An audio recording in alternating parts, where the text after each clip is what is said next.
TDP కేంద్ర కార్యాలయం ఎన్టీఆర్ భవన్లో నిర్వహించిన ప్రజావేదిక కార్యక్రమానికి వినతులు వెల్లువెత్తాయి.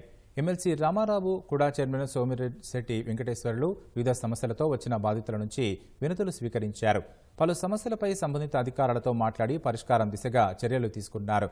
తన భూమి ఆన్లైన్ రికార్డుల్ని మాజీ మంత్రి బొత్స సత్యనారాయణ డ్రైవర్ తన పేరు మీద మార్చుకున్నారని విజయనగరం జిల్లా కొత్తవలసకు చెందిన సరస్వతి ఫిర్యాదు చేశారు.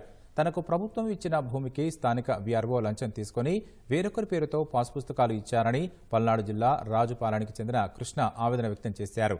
ప్రకాశం జిల్లా చీమకుర్తిలో ఓ గ్రానైట్ సంస్థ చేస్తున్న అనధికారిక మైనింగ్ను అడ్డుకోవాలని రంగారావు అనే వ్యక్తి ఫిర్యాదు చేశారు. అది ప్రకాశం డిస్టిక్ చీమకుర్తిలో ముఖ్యంగా గోల్డెన్ గ్రానైట్ అనే గ్రానైట్ సంస్థ ఒక ఈసీ ఎన్విరాన్మెంట్ క్లియరెన్స్ అనేది క్వాంటిటీ ఇస్తారు. ఈ సంవత్సరానికి ఇన్ని క్యూబిక్ మీటర్లు తవ్వాలనేదే పర్మిషన్ ఇస్తారు.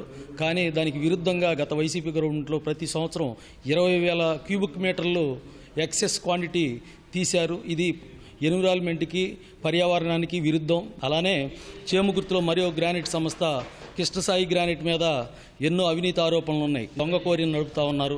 గతంలో మేము 5 సంవత్సరాల నుంచి గత ప్రభుత్వంలో కంప్లైంట్లు ఇస్తున్న కమిషన్ వేశారు, ఎంక్వైరీ కమిషన్. కానీ ఎంక్వైరీ కమిషన్ ఇంతవరకు దాని మీద రిపోర్ట్ ఇచ్చిన దాఖలాలు లేవు. ఆ 2 కోరీల మీద యాక్షన్ తీసుకోవాల్సిందిగా కోరుతా ఉన్నాం. నా పేరు సాయి కిషోర్. మా ఊరు జంపని గ్రామం, వేమూరు మండలం, బాపట్ల జిల్లా. కుమ్మరి కులస్తులం మేము. మా కమ్యూనిటీ స్థలం అనేది వైసీపీ ప్రభుత్వంలో మా స్థలం కబ్జాకు గురైంది. టీడీపీ ఆఫీసులో త్వరగా సంబంధిత అధికారులతో మాట్లాడి మీ స్థలం మీకు ఇప్పిస్తామనే భరోసా ఇచ్చారు.